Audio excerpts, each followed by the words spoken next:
Video like जरूर कर लीजिए और ऐसे वीडियो लगातार फ्री में पाने के लिए चैनल को तुरंत सब्सक्राइब कर लीजिए और बेल आइकन को जरूर टैप कर लीजिए ताकि आगे भी सारे वीडियो आपको मिलते रहे। यूट्यूब में फॉलो करते हैं तो प्लीज ये वाला फ्री टेलीग्राम चैनल जरूर ज्वाइन कर लीजिएगा। सारे नोटिफिकेशन सारे अपडेट यहीं पे आते हैं, ध्यान रखिए। नमस्कार दोस्तों, एग्जाम प्रिपरेशन में मैं प्रियंका एक बार फिर से आप सभी का बहुत बहुत स्वागत करती हूँ। यूपी पीसीएस या फिर आरओ री एग्जाम जो आपके अपकमिंग एग्जाम हैं, इनके लिए हम लोग टॉप 1000 क्वेश्चन की सीरीज देख रहे हैं और सब्जेक्ट वाइज इन्हें सॉल्व कर रहे हैं। तो हिस्ट्री का सेकंड पार्ट हम लोग सॉल्व कर रहे हैं। डेली कुछ क्वेश्चन डिस्कस करते हैं। ये चाहे आप किसी भी कम्पिटिटिव एग्जाम की प्रिपरेशन कर रहे हैं, सबके लिए महत्वपूर्ण है। अदर सब्जेक्ट ऑलरेडी मैंने कंप्लीट कराए हुए हैं, आप उन्हें भी देख सकते हैं। तो अगर आप न्यू हैं इस चैनल पर तो रात को 9 बजे क्लास मिल जाएगी, या इसके साथ साथ आप और भी कोर्सेज में इंटरेस्टेड हैं, आप अपनी प्रिपरेशन कर रहे हैं बट अभी भी कंफ्यूज हैं और कैसे प्रिपरेशन करनी है, हर तरह की स्ट्रेटजी, हर तरह के प्लान के लिए आप स्टडी फॉर सिविल सर्विसेज को फॉलो कर सकते हैं। इसके लिए आप स्टडी फॉर सिविल सर्विसेज के पेड कोर्स को ज्वाइन कर सकते हैं, जिसमें आपको पेड क्विज मिल जाएगी जो कि आपके सिलेक्शन के लिए मोस्ट इंपॉर्टेंट सीरीज है। उसको अगर सॉल्व करते हैं ना तो आपकी काफ़ी अच्छी प्रिपरेशन हो जाने वाली है। और इसके साथ साथ जो भी कंटेंट प्रोवाइड किया जा रहा है कोर्स में, आप उसको भी परचेज कर सकते हैं। उसमें आप देखेंगे पीडीएफ नोट्स हैं, टेस्ट सीरीज है, टेस्ट सीरीज में फुल लेंथ मॉक टेस्ट है, सब्जेक्ट वाइज सेक्शनल टेस्ट मिल जाएंगे। और उसके साथ में अगर आपको कोई डाउट भी होता है ना तो आप क्या कर सकते हैं, अलग से ग्रुप दिया गया उसमें तुरंत डिस्कस भी कर सकते हैं। तो इन सारी फैसिलिटीज़ के साथ आपको वीडियो रिकॉर्डेड क्लासेस में मिलेंगी जो हेल्पफुल रहेंगी कंटेंट को समझने के लिए। तो ये आपके कोर्स के बारे में हो गई जानकारी। और आपको अगर परचेज करना है तो इन दिए गए नंबर्स पे कॉल या मैसेज करके जानकारी ले सकते हैं। अदरवाइज गूगल प्ले स्टोर से जाइए और ऐप को डाउनलोड कीजिए और ज्ञान से कूपन कोड है ज़रूर अप्लाई कीजिएगा और आपको तुरंत डिस्काउंट भी मिल जाएगा। चलिए आज की क्लास स्टार्ट करते हैं।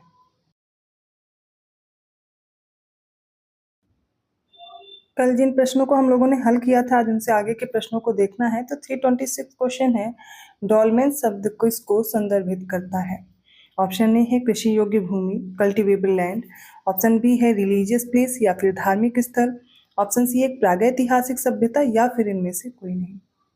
तो राइट आंसर क्या होगा? ऑप्शन डी, इनमें से कोई भी आंसर करेक्ट नहीं है, क्योंकि डॉलमेस शब्द का जो तात्पर्य है ये गड़े हुए मुर्दों पर निर्मित समाधियों से है। The word dolmens refers to the tombs built over the buried dead. 327 question है, निम्नलिखित में से सही विकल्प का चयन करें। पहला कथन है प्राचीनतम झोपड़ियों के साक्ष्य बिहार में स्थित पैसरा से प्राप्त किए गए हैं। सेकंड है पैसारा एक पुरापाषाण स्थल है। और थर्ड है पैसारा की खोज विदुला जायसवाल ने 1947 में की थी। इनमें से कौन सा विकल्प सही होगा? इसका राइट आंसर ऑप्शन डी, तीनों करेक्ट है। 328 क्वेश्चन है, निम्नलिखित में से सही विकल्प चुने। पहला कथन है भारत में मानव का सर्वप्रथम साक्ष्य मध्य प्रदेश के पश्चिमी नर्मदा क्षेत्र में मिलता है। सेकंड है मध्य प्रदेश के सीहोर जिले के हथनौरा स्थल से सर्वप्रथम होमिनिड जीवाश्मों की खोज की गई थी। इसका राइट आंसर होगा ऑप्शन सी, मतलब दोनों ही स्टेटमेंट करेक्ट हो जाएंगे। 329 क्वेश्चन है, सही विकल्प का चयन करना है। पहला कथन है गुजरात में स्थित लंकनाथ से 14 मानव कंकाल प्राप्त किए गए हैं। सेकंड है मध्य पाषाण कालीन स्थल महदहा प्रतापगढ़ से हड्डी और सींग से निर्मित उपकरण प्राप्त हुए हैं। तो इस क्वेश्चन का राइट आंसर है ऑप्शन सी, दोनों स्टेटमेंट करेक्ट है। अगले प्रश्न में हमें बताना है उत्तर से दक्षिण तक जो हड़प्पा के शहर हैं इनको सही भौगोलिक क्रम में लगाना है। तो जो भी हड़प्पन साइट्स हैं उनको देखिए, कालीबंगन, मोहनजोदड़ो और लोथल में से इनको हमें अरेंज करना है। इसका राइट आंसर क्या होगा? Option A. कैसे? देखिए, जो ये हड़प्पा है, हड़प्पा कहाँ पर है? पंजाब के मोंटगोमरी क्षेत्र में है। दूसरा आ जाता है कालीबंगन। तो कालीबंगन कहाँ है? राजस्थान में। हड़प्पा मैंने बता दिया है, राजस्थान। फिर मोहनजोदड़ो, ये है सिंध के लरकाना जिले में, ये है पाकिस्तान में। ठीक है, तो यहाँ पर ये आ जाएगा। फिर उसके बाद मोहनजोदारो, उसके बाद लोथल आएगा, गुजरात में है ये लोथल, जो कि गुजरात में है। और मोहनजोदारो कहाँ पर है? ये सिंध के लरकाना जिले में, जो कि पड़ता है कहाँ पर? पाकिस्तान में। और राजस्थान में कौन सा है? ये हो जाएगा कालीबंगन। 331 क्वेश्चन है, क्रोनोलॉजिकल ऑर्डर में लगाना है किसको? तो सबसे पहला ए कनिंघम ने हड़प्पा मुहर का पता लगाया। सेकंड है मार्शल द्वारा मोहनजोदड़ो का उत्खनन। थर्ड है वत्स द्वारा हड़प्पा का उत्खनन। और फोर्थ है मार्टिमर व्हीलर द्वारा हड़प्पा का उत्खनन। इनको अरेंज करेंगे और सही उत्तर बताएंगे। तो सबसे पहले एक एक करके सबकी डेट देखेंगे। तो ए कनिंघम ने जो हड़प्पा मुहर का पता लगाया था वो सबसे पहले 1853 में। उसके बाद मार्शल द्वारा मोहनजोदड़ो का जो उत्खनन हुआ वो हुआ 1931 में।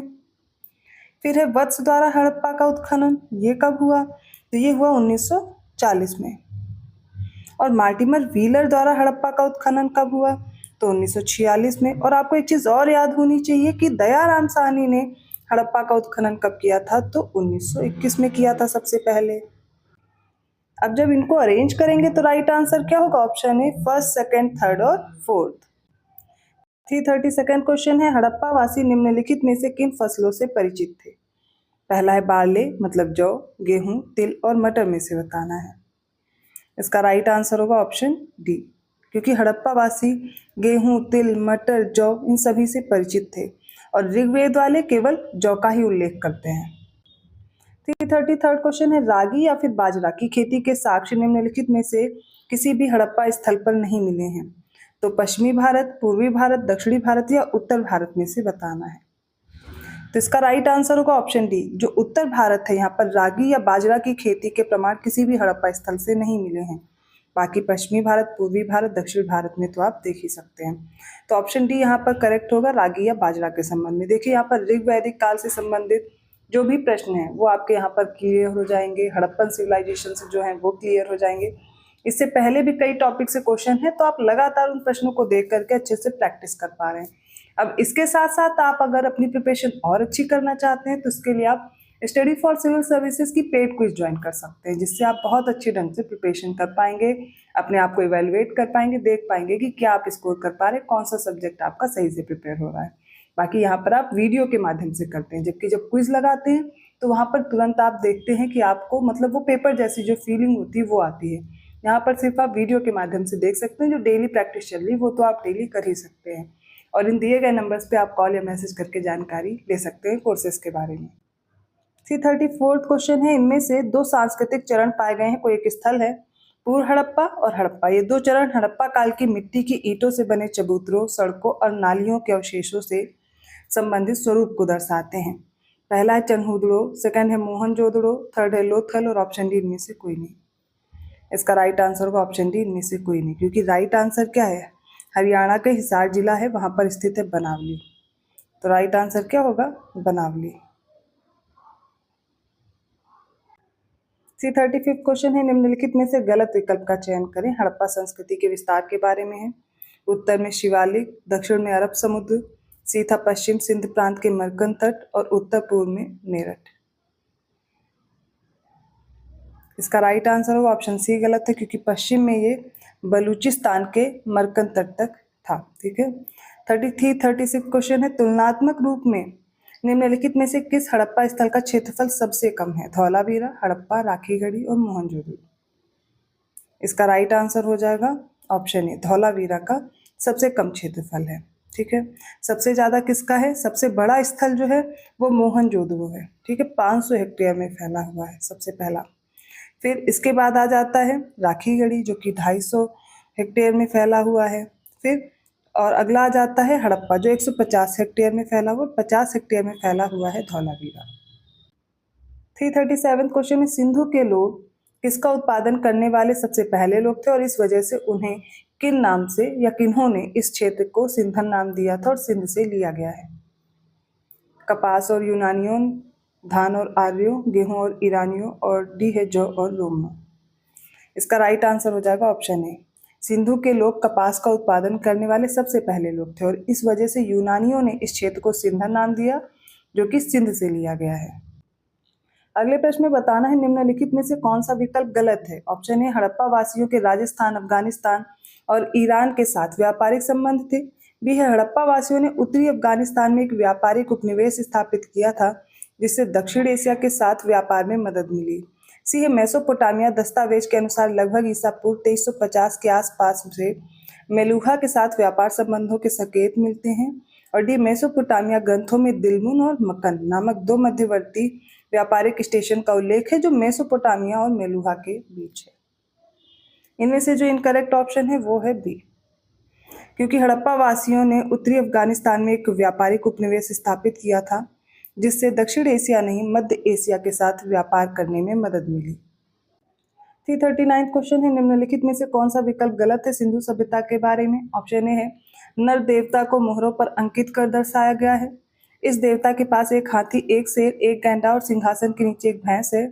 इस देवता के पैर के नीचे 2 हिरण हैं। बी है, एक मुहर पर पीपल की शाखाओं के बीच एक देवता का चित्र पाया गया था। सी है, एक सींग वाले जानवर और कुबड़ वाले बैल को दर्शाया गया है। ऑप्शन डी है, इनमें से कोई नहीं। राइट आंसर हो जाएगा ऑप्शन डी, इनमें से कोई भी कथन गलत नहीं है। अगला प्रश्न देखिए, सिंधु क्षेत्र के लोग मापन के लिए मोटे तौर पर किसके या इसके गुणकों का उपयोग करते थे, जैसे कि 15, 12, 10 या इनमें से कोई नहीं। इसका राइट आंसर हो जाएगा ऑप्शन डी, क्योंकि सिंधु क्षेत्र के लोग मापन हेतु मोटे तौर पर 16 या फिर उसके गुणक का उपयोग करते थे, जैसे कि 16, 64, 160, 320, ठीक है, 640, इस तरीके से। 341 क्वेश्चन है, निम्नलिखित में से कौन सा शब्द ऋग्वेद में 250 से अधिक बार आया है। ऑप्शन ए है अश्व, ऑप्शन बी है गौ, ऑप्शन सी है वृषभ और ऑप्शन डी इनमें से कोई नहीं। राइट आंसर ऑप्शन डी, इनमें से कोई नहीं। ऋग्वेद में 215 बार अश्व का उल्लेख मिलता है, ठीक है। गौ का उल्लेख अर्थात गाय का 176 टाइम। वृषभ इसका या फिर बैल इसका 170 बार। अश्व का कितना बताया, 215, याद कर लीजिएगा। तो 250 से सभी कम है, इसलिए ऑप्शन डी करेक्ट होगा। अगला देखते हैं 342 क्वेश्चन है, पश्चिमी एशिया में घोड़े के उपयोग का सबसे पहला अभिलेखी साक्ष्य किस शताब्दी के उत्तरार्ध में अनातोलिया से प्राप्त हुआ है। 19th century BC, 18th century BC, 17th या फिर 16th century BC. Right answer होगा ऑप्शन है, ईसा पूर्व की 19वीं शताब्दी। 343 क्वेश्चन है, निम्नलिखित में से कौन सा विकल्प सही है। पहला, ईसा पूर्व 1800 के आसपास के ईरान में हिसार की एक बेलनाकार मुहर पर 8 स्पोक पहिए वाले रथ को चित्रित किया गया है। सेकंड, स्पोक वाला पहिया ना तो हड़प्पा और ना ही मोहनजोदड़ो में मिला है। थर्ड है, हड़प्पा काल में हरियाणा के हिसार जिले के बनावली में स्पोक वाले पहियों का इस्तेमाल होता था, लेकिन उत्तर हड़प्पा काल का चरण माना जाता है। कौन सा विकल्प सही है। राइट आंसर होगा ऑप्शन बी, दूसरा और तीसरा कथन सही है, पहला गलत है, क्योंकि ईसा पूर्व के 1800 के आसपास ईरान में हिसार की एक बेलनाकार मुहर पर 6 स्पोक पहिए, ना कि 8 स्पोक पहिए और रथ को चित्रित किया गया है। 344 क्वेश्चन है, कौन सा विकल्प गलत है। पहला, मैके के अनुसार स्वास्तिक प्रतीक का उद्भव एलम में हुआ है। सेकंड है, ईसा पूर्व 2000 में यह हड़प्पा संस्कृति में अस्तित्व में आया था। थर्ड है, दक्षिण ताजिकिस्तान में यह ईसा पूर्व 1200 के आसपास अस्तित्व में आया था। इसका राइट आंसर होगा ऑप्शन डी, इनमें से कोई भी कथन गलत नहीं है, सभी सही है। 345 क्वेश्चन है, निम्नलिखित में से कौन सा विकल्प सही है। पहला है, भारोपी भाषा को पूर्वी और पश्चिमी शाखाओं में विभाजित किया गया है। सेकंड, ईसा पूर्व 3500 में पूर्वी शाखा में ध्वनि का विकास हुआ, जिसे प्रोटो इंडो ईरानियन कहा जाता है। थर्ड है, पूर्वी शाखा की भाषाओं के बोलने वालों का उल्लेख ईसा पूर्व 16वीं से 14वीं शताब्दी तक मेसोपोटामिया के मितानी और कस्सित के अभिलेख में किया गया है।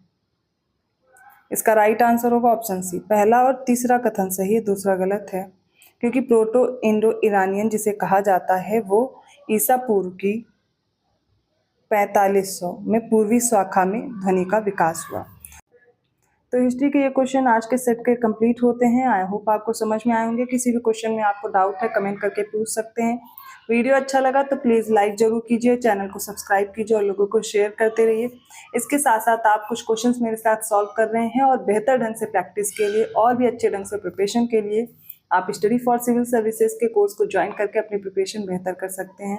बहुत अच्छे तरीके से आपको एक्सप्लेन किए गए हैं, जो भी क्वेश्चन दिए गए हैं। आप चाहे जीएस फुल लेंथ के मॉक टेस्ट ले लीजिए, सेक्शनल टेस्ट लीजिए, यूपीसी सेट का अगर पीसीएस की प्रिपरेशन कर रहे हैं या आरओ एग्जाम, उसमें हिंदी प्लस जीएस के लिए कंप्लीट कोर्स आपको मिल जाएगा, जो आपके लिए काफ़ी बेहतर साबित होगा। तो ऐसे क्वेश्चंस के साथ मैं मिलती हूँ नेक्स्ट वीडियो में, तब तक के लिए धन्यवाद।